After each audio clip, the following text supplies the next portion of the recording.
여러분, 건강검진을 받으실 때마다 이게 정말 나한테 필요한 걸까? 하는 고민을 해보신 적이 있으시죠? 국가에서 제공하는 기본검진을 받고 나면 이 정도면 충분하겠지 하고 안심하게 되는데, 한편으로는 혹시 놓친 게 있는 건 아닐까? 하는 불안감도 생기실 거예요. 사실 이런 고민은 정말 자연스러운 거예요. 건강검진이라는 게 우리 몸의 모든 것을 다 확인해주는 만능 도구는 아니거든요. 국가에서 제공하는 검진은 분명히 누구에게나 도움이 되지만 그 안에는 우리가 잘 모르는 한계도 숨어 있습니다. 더욱이 요즘은 검진 종류가 워낙 많아서 어떤 걸 받아야 할지, 어떤 건 굳이 안 받아도 될지 판단하기가 쉽지 않아요. 병원마다 추천하는 검사 항목도 다르고 비용도 천차만별이죠. 그러다 보니 혹시 모르니까 다 받자는 생각에 불필요한 검사까지 받게 되는 경우도 있어요. 하지만 건강검진은 많이 받는다고 해서 무조건 좋은 게 아닙니다. 때로는 과도한 검사가 오히려 건강을 해치거나 불필요한 걱정을 만들 수도 있거든요. 그렇다고 해서 검진을 소홀히 하면 안 되고요. 결국 중요한 건 균형입니다. 꼭 필요한 검사는 놓치지 않으면서도 불필요한 검사는 피하는 지혜가 필요해요. 그리고 검진 결과를 제대로 이해하고 활용하는 방법도 알아야 하죠. 오늘은 제가 직접 보고 들은 사례들을 바탕으로 꼭 알아야 할 검진의 진실과 현명하게 선택하는 방법을 담백하게 말씀드리겠습니다. 어려운 의학 용어나 복잡한 이론 대신 실제로 우리 생활에 도움이 되는 실용적인 정보들을 중심으로 이야기해 드릴게요. 걱정은 줄이고 건강은 지킬 수 있도록 차근차근 풀어드리겠습니다. 처음 국가검진을 받을 때는 이 정도면 충분하지 않을까? 하는 안도감이 들 수 있습니다.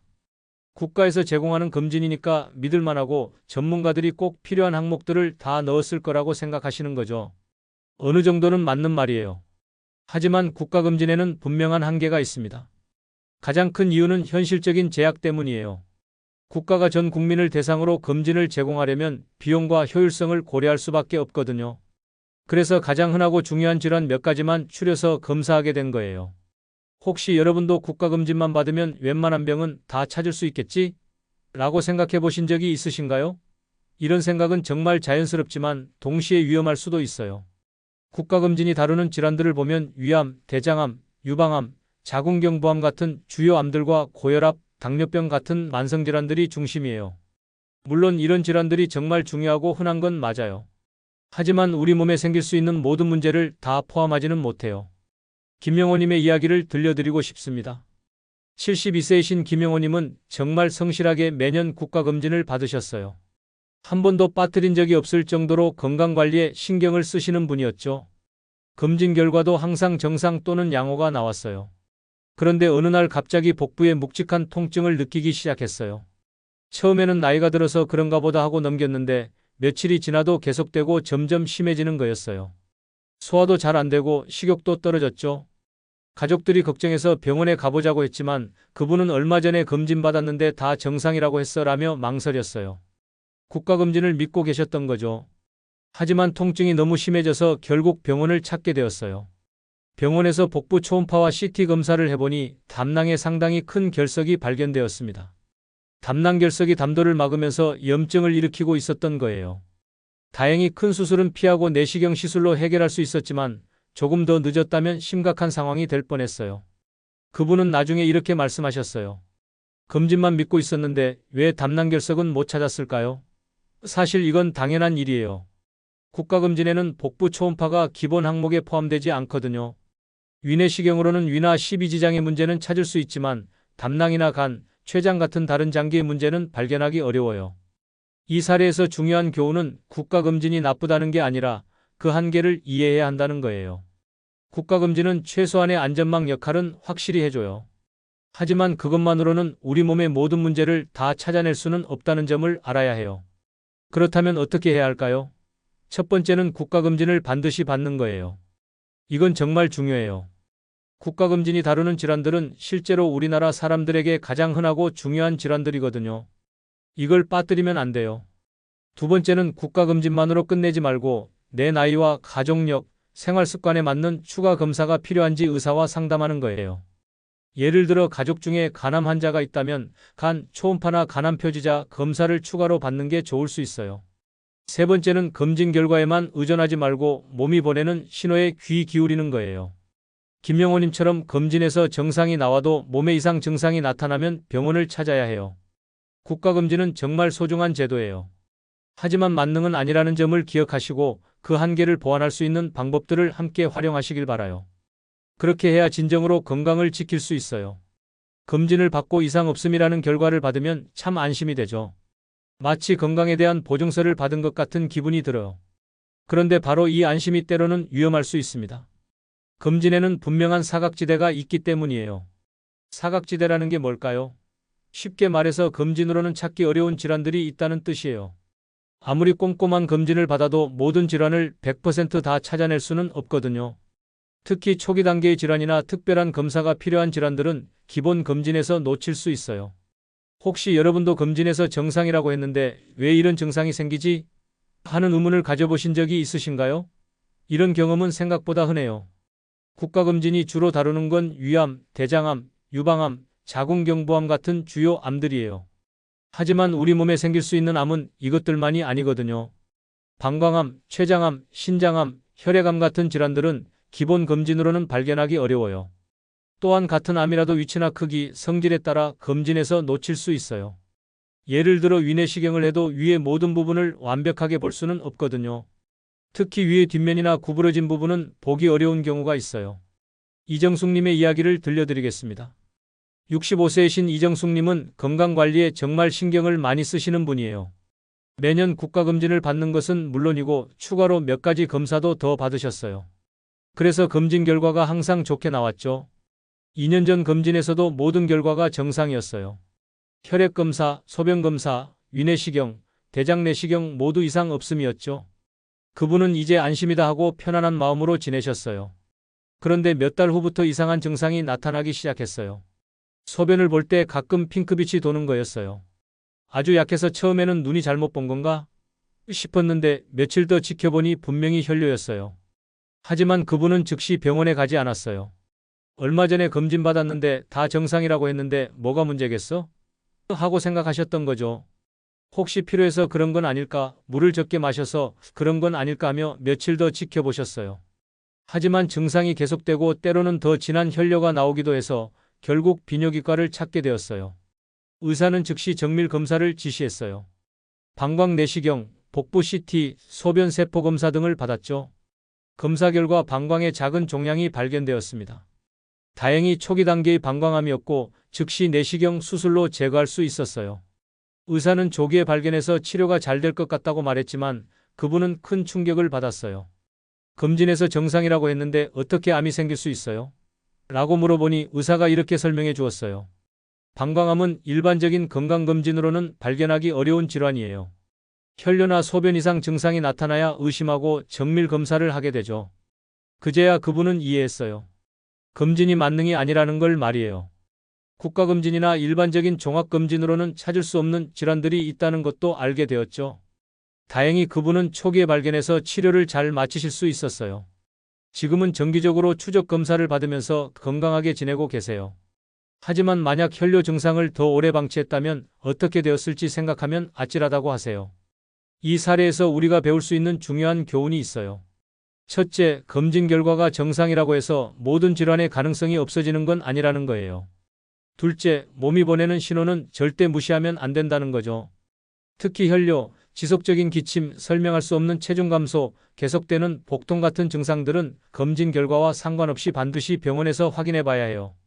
이런 증상들은 심각한 질환의 초기 신호일 수 있거든요. 그렇다고 해서 검진을 불신하라는 건 아니에요. 검진은 여전히 중요하고 필요해요.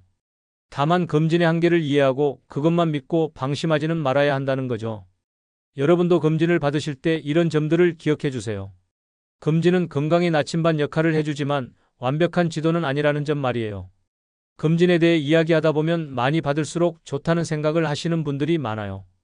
혹시 모르니까 이것저것 다 해보자는 마음으로 고가의 검사들을 추구하시는 경우도 있죠. 하지만 이런 생각은 때로 위험할 수 있어요. 왜 그럴까요? 모든 검사에는 장점만 있는 게 아니라 단점도 있기 때문이에요. 특히 방사선을 사용하는 검사들은 과도하게 받으면 오히려 건강에 해로울 수 있어요. 또한 불필요한 검사로 인해 가짜 양성 결과가 나오면 괜한 걱정과 추가 검사를 받게 될 수도 있고요. 혹시 여러분도 검사 많이 받으면 더 안전하겠지? 라는 생각을 해보신 적이 있으신가요? 이런 생각은 정말 자연스럽지만 의학적으로는 꼭 맞는 말이 아니에요. 특히 주의해야 할 검사들이 있어요. PET-CT나 복부 CT 같은 고해상도 영상 검사들은 방사선 노출량이 상당히 높아요. 이런 검사들을 불필요하게 자주 받으면 오히려 암 위험도를 높일 수 있어요. 또한 비용도 만만치 않죠. 또 다른 문제는 과도한 검사가 불안감을 증폭시킬 수 있다는 거예요. 검사를 많이 받다 보면 작은 이상 소견도 계속 발견되거든요. 대부분은 임상적으로 의미가 없는 것들인데 이런 결과들 때문에 오히려 걱정이 늘어날 수 있어요.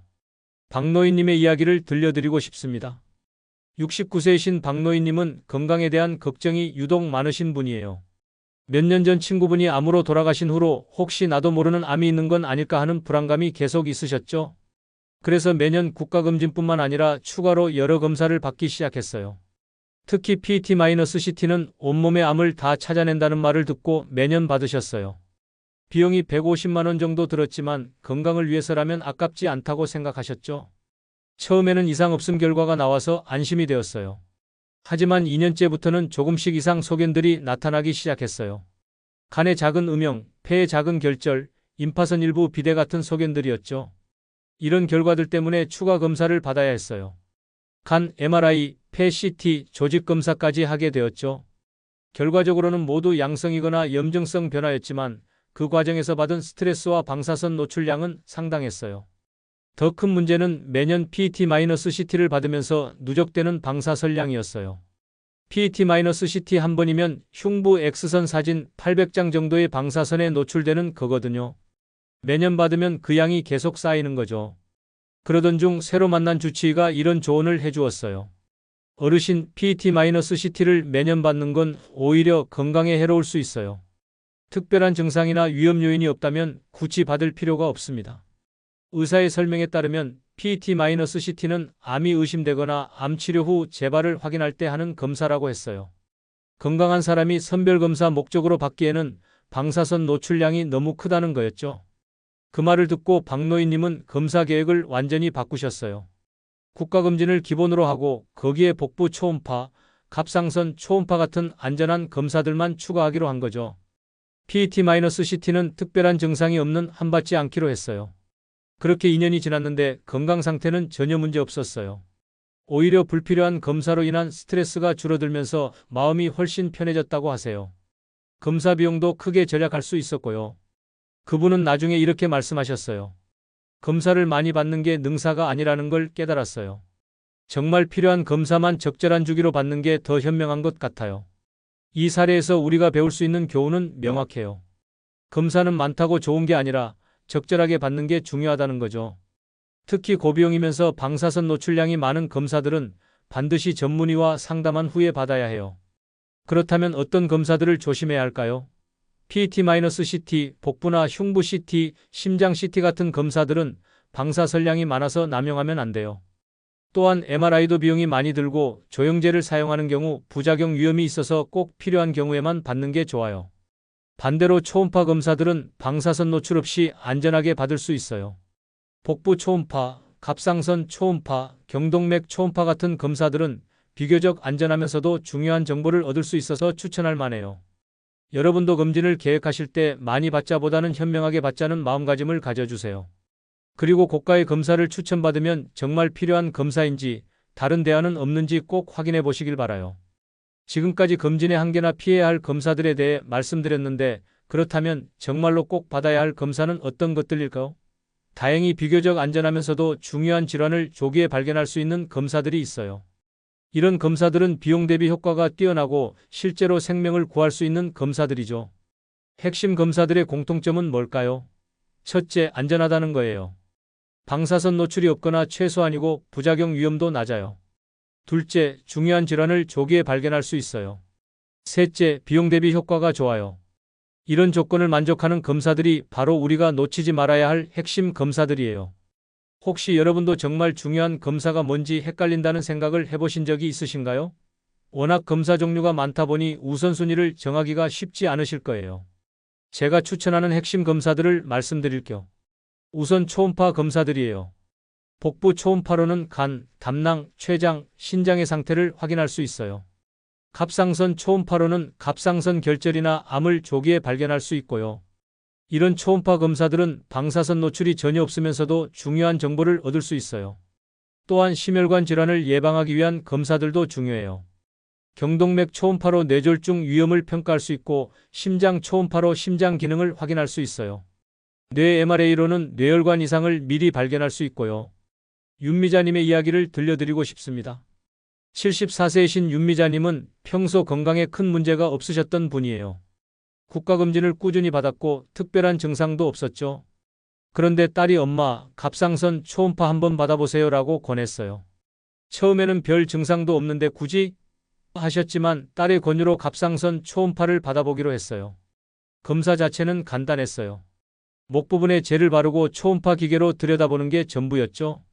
그런데 검사 결과 갑상선에 1cm 크기의 결절이 발견되었어요.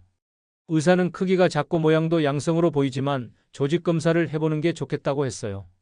윤미자님은 깜짝 놀랐어요. 전혀 증상이 없었는데 이런 게 있다니요. 조직 검사는 아주 가는 바늘로 결절해서 세포를 채취하는 검사였어요. 조금 아프긴 했지만 참을 만한 정도였고 10분 정도면 끝났어요. 일주일 후 결과를 들으러 갔는데 다행히 양성 결절이라는 진단이 나왔어요. 의사는 양성이지만 크기가 1cm가 넘으니까 6개월마다 추적 관찰을 하는 게 좋겠다고 했어요. 그래서 6개월 후 다시 갑상선 초음파를 받았는데 결절 크기에 변화가 없어서 안심할 수 있었어요. 1년 후 정기검사에서는 조금 다른 결과가 나왔어요.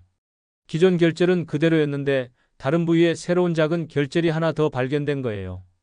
이번에도 조직검사를 했는데 이상하게도 이번 결과는 악성 의심이 나왔어요. 윤미자님은 당황했지만 의사가 차근차근 설명해 주었어요. 결절이 아주 작고 초기 단계라서 간단한 수술로 완전히 제거할 수 있어요. 조기에 발견해서 다행이에요. 수술은 목 부분을 작게 절개해서 갑상선 일부를 제거하는 방식이었어요. 전신 마취를 했지만 수술 시간은 1시간 정도였고 3일 후에 퇴원할 수 있었어요.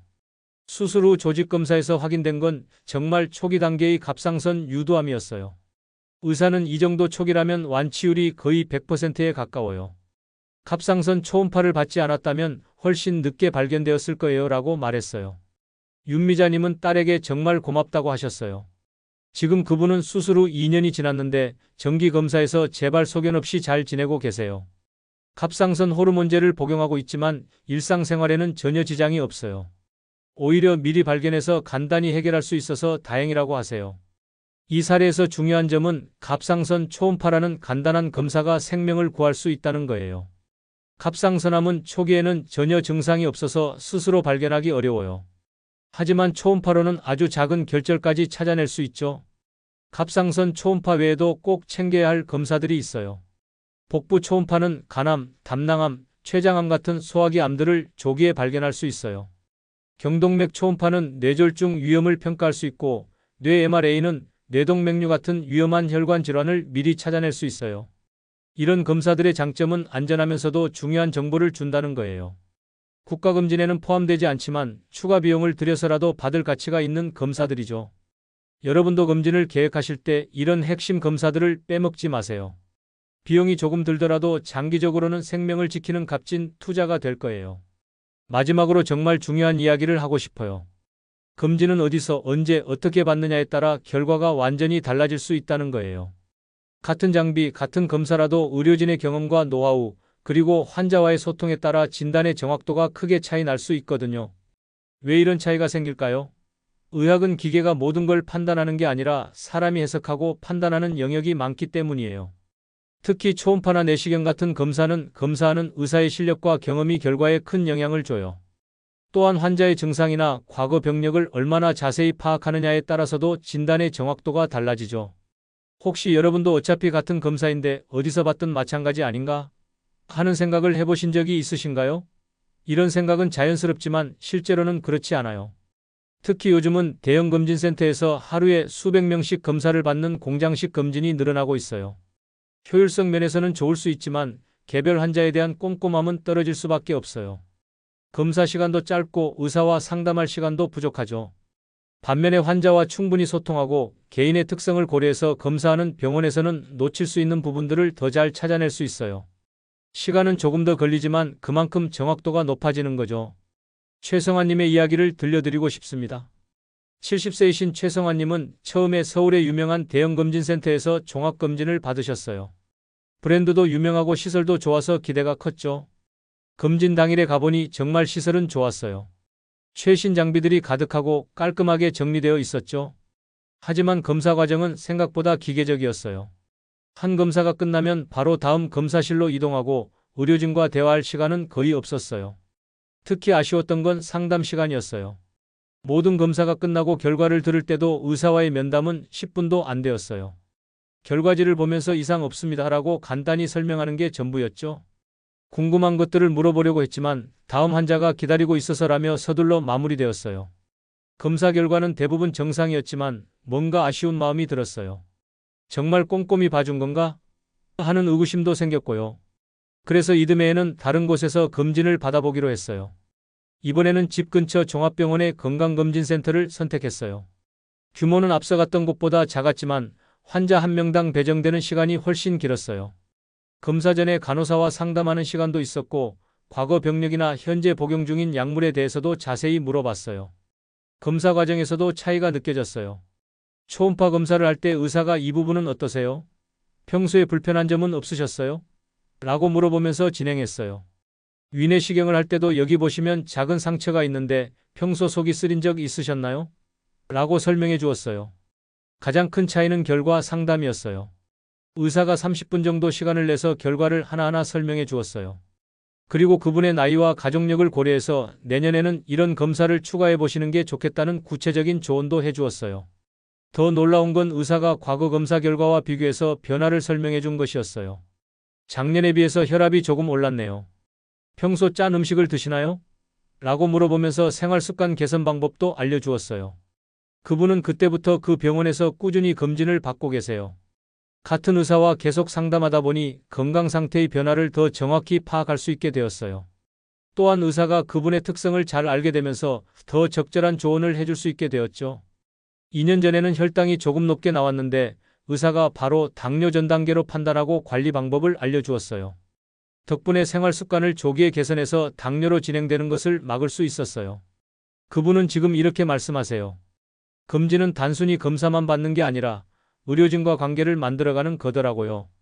나를 잘 아는 의사가 있으면 건강관리가 훨씬 수월해져요. 이 사례에서 배울 수 있는 교훈은 검진 기관을 선택할 때 단순히 유명도나 시설만 보지 말고 의료진과의 소통 가능성을 고려해야 한다는 거예요. 그리고 가능하면 한 곳에서 꾸준히 받아서 건강 기록을 축적해 나가는 게 좋아요. 또 하나 중요한 팁은 검진 시기예요. 보통 11월, 12월에 검진이 몰리는데 이때는 의료진들도 바쁘고 예약도 잡기 어려워요. 가능하면 한가한 시기를 택해서 더 꼼꼼하게 받으시는 게 좋아요. 여러분도 검진을 받으실 때 이런 점들을 고려해 보세요. 검진은 일회성 이벤트가 아니라 평생에 걸친 건강관리의 파트너를 찾는 과정이라고 생각하시면 좋겠어요. 여러분, 오늘 긴 이야기를 끝까지 들어주셔서 정말 고맙습니다. 건강검진에 대해 우리가 꼭 알아야 할 진실들을 함께 살펴봤는데 어떠셨나요? 오늘 말씀드린 내용을 간단히 정리해 보겠습니다. 첫째, 국가검진은 반드시 받아야 하지만 그 한계를 이해해야 한다는 점이에요. 국가검진만으로 모든 질환을 다 찾을 수는 없으니까 몸이 보내는 신호에도 귀 기울여야 해요. 둘째, 검진에는 분명한 사각지대가 있다는 걸 기억하세요. 검진 결과가 정상이라고 해서 모든 질환의 가능성이 사라지는 건 아니에요. 이상 증상이 나타나면 검진 결과와 상관없이 병원을 찾아야 해요. 셋째, 검사는 많다고 좋은 게 아니라 현명하게 받는 게 중요해요. 불필요한 고가 검사나 방사선 노출이 많은 검사는 피하고 정말 필요한 검사만 선별해서 받으시길 바라요. 넷째, 꼭 챙겨야 할 핵심 검사들이 있어요. 복부 초음파, 갑상선 초음파, 경동맥 초음파, 뇌 MRA 같은 검사들은 비용을 들여서라도 받을 가치가 있어요. 이런 검사들은 안전하면서도 중요한 질환을 조기에 발견할 수 있거든요. 마지막으로 검진은 어디서 누구에게 받느냐가 정말 중요해요. 의료진과 충분히 소통할 수 있고 꾸준히 관계를 이어갈 수 있는 곳을 선택하세요. 그리고 한가한 시기를 택해서 더 꼼꼼하게 받으시는 것도 좋은 방법이에요. 무엇보다 중요한 건 의료진과의 지속적인 상담이에요. 나이와 가족력, 생활 습관에 맞는 맞춤형 검진 계획을 세우고 그것을 꾸준히 실행해 나가는 거죠. 검진은 단순히 질병을 찾는 게 아니라 건강을 지키기 위한 투자라는 마음가짐을 가져주세요. 건강검진은 단순한 검사가 아니라 앞으로의 삶을 지켜내는 소중한 투자입니다.